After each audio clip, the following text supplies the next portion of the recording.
জীবনে সফলতা অর্জন করা কোনো ম্যাজিক নয়। এটি একটি ধৈর্য, পরিশ্রম আর সঠিক দৃষ্টিভঙ্গির ফল। আমাদের প্রত্যেকের জীবনেই কখনো না কখনো হতাশা আসে, ব্যর্থতা আসে। কিন্তু যারা এই ব্যর্থতাকে শক্তিতে রূপান্তর করতে পারে, তারাই একদিন সফলতার শিখরে পৌঁছে যায়। ভাবুন তো, একটি ছোট বীজ যখন মাটির নিচে থাকে তখন সে অন্ধকারে থাকে, কিন্তু সেই অন্ধকারই তাকে শক্তি দেয় একদিন বিশাল গাছে পরিণত হতে। ঠিক তেমনি আপনার আজকের কষ্ট আর সংগ্রামই আপনাকে আগামী দিনের সফল মানুষ বানাবে। সফল হতে চাইলে প্রথমেই আপনাকে একটি পরিষ্কার লক্ষ্য ঠিক করতে হবে, কারণ লক্ষ্য ছাড়া জীবন হল দিকহীন একটি নৌকার মতো। এরপর আপনাকে প্রতিদিন একটু একটু করে এগিয়ে যেতে হবে। ছোট ছোট পদক্ষেপই একদিন বড় সাফল্যের জন্ম দেয়। অনেক সময় আপনি ব্যর্থ হবেন, হাল ছেড়ে দিতে ইচ্ছে করবে, কিন্তু মনে রাখবেন, ব্যর্থতা মানেই শেষ নয়, এটি নতুন করে শুরু করার সুযোগ।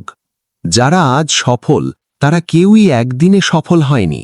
তাদের পেছনে আছে হাজারো ব্যর্থতা আর নিরলস পরিশ্রম।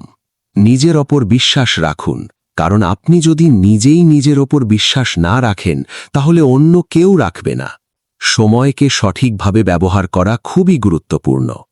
যে মানুষ সময়কে মূল্য দেয়, সময়ও তাকে একদিন সফলতার উপহার দেয়। সব সময় নতুন কিছু শেখার চেষ্টা করুন। জ্ঞানই হল সেই শক্তি যা আপনাকে অন্যদের থেকে আলাদা করে তুলবে। নিজেকে কখনো অন্যের সাথে তুলনা করবেন না, কারণ প্রত্যেক মানুষের পথ আলাদা, গন্তব্যও আলাদা। আপনার কাজ হল নিজের গতিতে এগিয়ে যাওয়া। ধীরে হলেও থেমে না যাওয়াটাই আসল সাফল্য। নেতিবাচক মানুষদের থেকে দূরে থাকুন, কারণ তারা আপনার স্বপ্নকে ধ্বংস করে দিতে পারে। সব সময় ইতিবাচক চিন্তা করুন, কারণ ইতিবাচক চিন্তাই আপনাকে এগিয়ে যাওয়ার শক্তি দেয়। জীবনে সফল হতে হলে ত্যাগ স্বীকার করতেই হবে। কিছু আনন্দ, কিছু আরাম ছেড়ে দিতে হয় বড় কিছু পাওয়ার জন্য। মনে রাখবেন, কঠোর পরিশ্রম কখনো বিফলে যায় না। আজ না হোক কাল আপনার পরিশ্রমের ফল আপনি অবশ্যই পাবেন।